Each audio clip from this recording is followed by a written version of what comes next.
I thank the member for Groom. The question is the motion be agreed to, and I call the member for Fremantle. Thank you, Deputy Speaker, and I'm glad to support the private member's motion brought by the member for Herbert, and I thank her for giving us the opportunity to debate this issue. What's at stake here in relation to penalty rates is a long-standing feature of the Australian Social Compact. People are rightly compensated for working long and unsociable hours.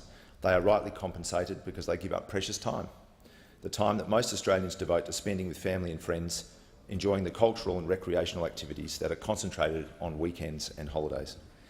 But they're also rightly compensated because working overtime and on weekends or public holidays can sometimes fall to those at the bottom end of the employment hierarchy. Penalty rates compensate people for working in circumstances most would like to avoid.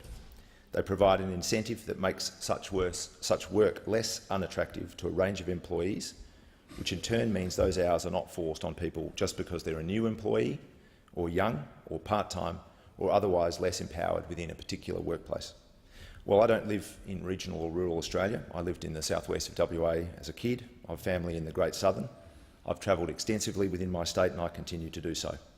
I was in Nannup on Monday last week. It's a lovely town. It's a great example of the way that rural economies have changed and diversified over the last 30 years. It continues to display traditional strengths in farming and plantation timber, but it's also developed a growing profile in the form of tourism and creative industries. The truth is that weekends and holidays are often times of strong trade in regional centres, just as they are in places like Fremantle. In many centres that represent a tourism or food and beverage and retail hub, it's not the weekend that's the problem. It's the week, it's Monday to Friday, that can actually present the biggest challenge.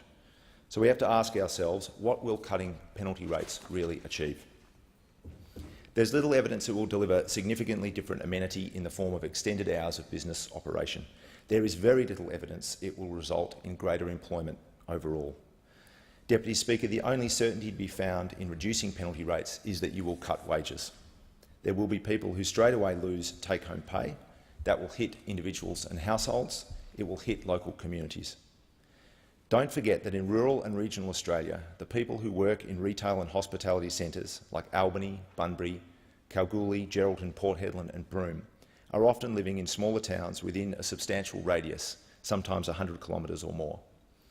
What those workers earn is then spent in their local communities, and if you cut their income, you cut what goes through the till in local shops and businesses. All the evidence is the vast majority of those who will be affected by a change to penalty rates are on low wages already. In addition to being lower income earners, they are more likely to be young, they are more likely to be part-time employees and students, they are more likely to be single parents and women. So why on earth would we be looking to make life harder for those people? The proposed change to penalty rates has been floated by the Productivity Commission, but it's the government that bears ultimate responsibility. The government will choose by action or omission whether the change is made. And as the Leader of the Opposition has said, if they let these cuts come into being, they will own those cuts. In the end, we've got to come back to the common sense question, what exactly is the problem that cutting penalty rates seeks to address? There is no pressing national crisis when it comes to getting something to drink or eat on the weekend, and it's ridiculous to suggest that the first step in creating jobs in Australia should be to cut the wages of those already in work.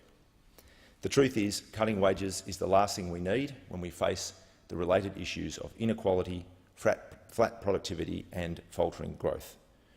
We don't need to reduce demand in the economy by cutting the spending capacity of those who have least and who spend what they earn. We do need to address stagnant wage growth, particularly for low and middle income earners. We do need to have a frank conversation about rising profits and executive salaries that have grown out of all proportion to average earnings and which have soared irrespective of poor performance. Deputy Speaker, this government has a knack for getting tangled up in simple issues. There really is no cause for changing penalty rates. There is no cause for standing in the way of marriage equality. There is no cause for waging a bizarre war on renewable energy. It's derelict to slash funding to community legal centres and leave the National Affordable Housing Agreement in such a state of uncertainty. Australia needs a government focused on the big issues, and the member for Herbert has got it spot on. This coalition government should swallow its pride and support Labor's Fair Work Amendment to protect the take-home pay of low-income Australian workers, and it should get serious about tackling jobs in Australia as a whole.